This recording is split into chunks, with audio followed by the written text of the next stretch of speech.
Salut tout le monde, on va regarder ensemble le champ magnétique généré par deux longs fils. J'ai déjà écrit les courants électriques qui traversent chacun des fils. Le fil numéro 1, ça va être celui de gauche, le numéro 2, ça va être celui de droite. Donc à la question A, on veut connaître le champ magnétique résultant à un point qui est situé ici. Pour faire ça, on va commencer par utiliser la règle à main droite pour trouver la direction du vecteur champ magnétique produit par chacun des deux fils. Puis ensuite, on va additionner les deux vecteurs pour avoir le champ magnétique résultant. C'est parti! Donc, je commence avec, mettons, mon vecteur que j'ai, mon fil que j'ai dessiné en vert. Ici, il y a un X, ça veut dire que le courant électrique, il va rentrer à l'intérieur de notre feuille. Fait que si je fais une règle à main droite pour avoir la direction du champ magnétique, le champ magnétique va être dans le sens horaire, dans le fond. Je peux me dessiner juste une petite flèche ici, juste pour montrer que le champ magnétique généré par ce fil-là, le fil numéro 1, va être dans le sens horaire autour du fil numéro 1. Si je veux savoir la direction du vecteur champ magnétique à un endroit précis, dans ce cas-ci le point A, ce que je vais faire, c'est que je vais tracer une ligne qui va partir de mon fil, qui va rejoindre le point A. Le vecteur champ magnétique va toujours être perpendiculaire à cette ligne-là. Fait que j'ai fait ma ligne qui va du fil jusqu'au point A. Le vecteur champ magnétique va être perpendiculaire à cette ligne-là dans le sens qui est dicté par la règle à main droite. Donc ici, si on est dans le sens horaire, ça veut dire qu'à ce point-là, le vecteur va pointer parfaitement vers le bas, à 90 degrés de la ligne que j'ai dessinée ici. Cette ligne-là, ça va être la distance R entre le fil numéro 1 et le point A. Ce vecteur-là, c'est un vecteur champ magnétique ressenti au point A, exercé par la charge numéro 1. Et c'est un vecteur, je lui mets son petit chapeau. Pour le vecteur fait par mon fil numéro 2, je vais faire le même principe. Je trace une ligne qui va de mon fil numéro 2 jusqu'à mon point A. Je fais une règle à main droite. Le courant électrique du fil 2 rentre encore dans la feuille. La règle à main droite fait que on est encore dans le sens horaire ici. Donc, dans le sens horaire, au point A, ça va être cette fois-ci un vecteur qui va pointer vers le haut. Ça, c'est le champ magnétique ressenti au point A, exercé par le fil numéro 2.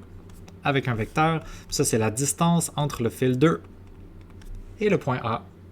Voilà, maintenant, il va me rester à calculer les deux vecteurs. Je connais leur orientation. Il me reste juste à calculer leur module, à leur mettre le bon vecteur unitaire et à faire l'addition des vecteurs. C'est parti!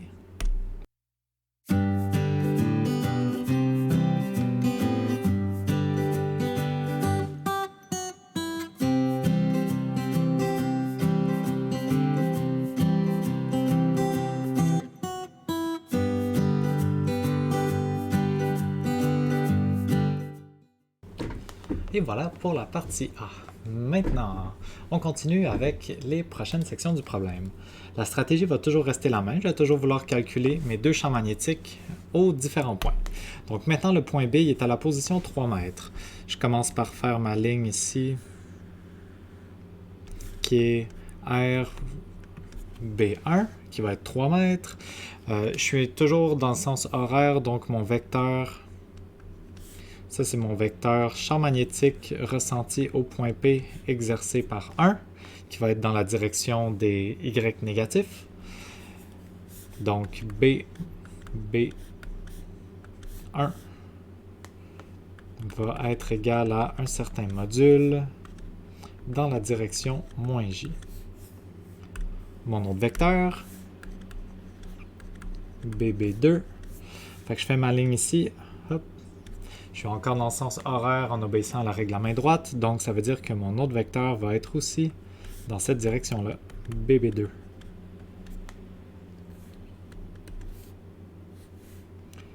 Donc je vais aussi avoir un module dans la direction moins J. Il me reste à faire mes calculs puis à trouver mon vecteur résultant.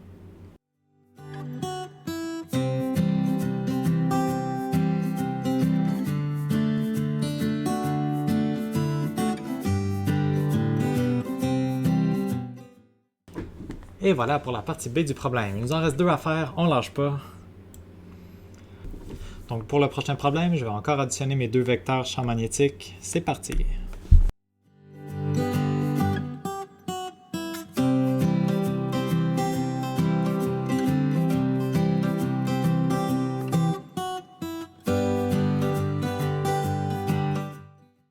Et voilà pour le champ magnétique résultant au point C.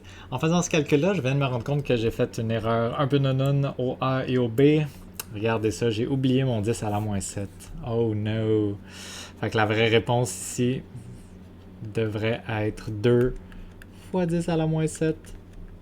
J Tesla. Puis ici, fois 10 à la moins 7. J Tesla. Oui, j'imagine qu'une façon un petit peu plus courte de l'écrire serait juste de mettre un 10 à la moins 6. J Tesla, c'est correct aussi. Désolé pour l'erreur. Ok, il nous reste une dernière partie à faire, le D. Dans le D, qu'est-ce qui arrive, c'est que là, nos vecteurs vont être en angle, ils ne seront pas tous parfaitement à la verticale. Je vais utiliser quand même la même stratégie. Je vais être capable de déduire les angles pertinents qui vont permettre de trouver les composantes I et J de mon vecteur champ magnétique. Donc, je pars de mon fil numéro 1, je trace une ligne qui va directement jusqu'au point D. Après ça, je sais que mon champ magnétique fait par le fil numéro 1 va toujours être dans le sens horaire à cause de la règle de la main droite. Ça veut dire que je vais devoir tracer un vecteur qui est perpendiculaire à la ligne que j'ai dessinée et dans le sens horaire. Ça, c'est mon vecteur champ magnétique ressenti au point D, exercé par la charge 1, BD1. L'angle ici, c'est 45 degrés. C'est simple, j'ai pas besoin de faire de calcul parce que je sais que mon côté horizontal c'est 1 puis vertical c'est 1. Donc clairement l'angle est 45 degrés. Sinon je le trouverai en faisant arctan de opposé sur adjacent. Ça veut dire que puisque l'angle ici doit être de 90, puis que de ce côté-là aussi j'ai 45, je peux déduire que cet angle-là aussi c'est 45. OK. Donc ça c'est mon vecteur ici. Mon vecteur pour le déterminer, ça va être encore un module. Le module BD1. Ce module-là va être multiplié par un vecteur unitaire qui pointe dans la bonne direction. Il y a plusieurs façons de l'écrire. La façon peut-être la plus simple serait que je sais que j'ai un angle de 45 degrés ici. Ça veut dire que j'ai aussi un angle de 45 degrés ici. Ça veut dire que la composante en X de ce vecteur-là, la composante en I, ça va être cosinus de 45. Parce que c'est le côté adjacent, le côté en X, cosinus de 45 dans la direction I, puis dans la direction J, on voit que ça pointe vers les J négatifs, puis c'est le côté opposé à mon angle de 45, fait que moins sinus de 45 degrés J. Ici, ça donne que mon angle est 45, fait que cosinus puis sinus ont exactement la même valeur, mais dans d'autres types de problèmes, l'angle ne sera pas toujours 45, il va falloir faire attention entre le sin et le cos. Donc, on a notre vecteur B, D1. Pour l'autre, là, ma ligne va être comme ça. Ici, ça va être ma distance entre le point D puis le numéro 2. Encore une fois, je vais être dans le sens horaire, fait que mon vecteur va pointer à 90 degrés de cette ligne-là, comme ça. Ça veut dire qu'ici, je vais avoir un angle de 45 degrés avec mon axe horizontal. Voici BD2. Mon vecteur BD2 va être encore l'égal à un module fois. Maintenant, si on va avoir la direction, cosinus de 45 positif, ça va être mon I. Puis en Y, je vais avoir le côté opposé, sinus de 45, mais cette fois-là, positif. J. Voilà, maintenant, il me reste juste à calculer le module, distribuer sur les composantes, additionner les deux vecteurs.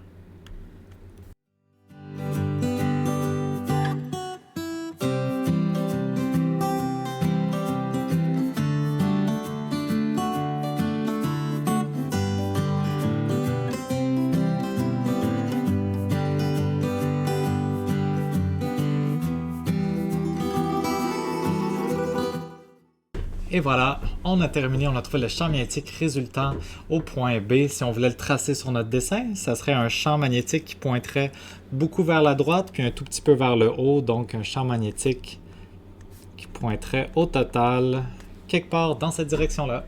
Voilà, c'est tout pour notre exercice.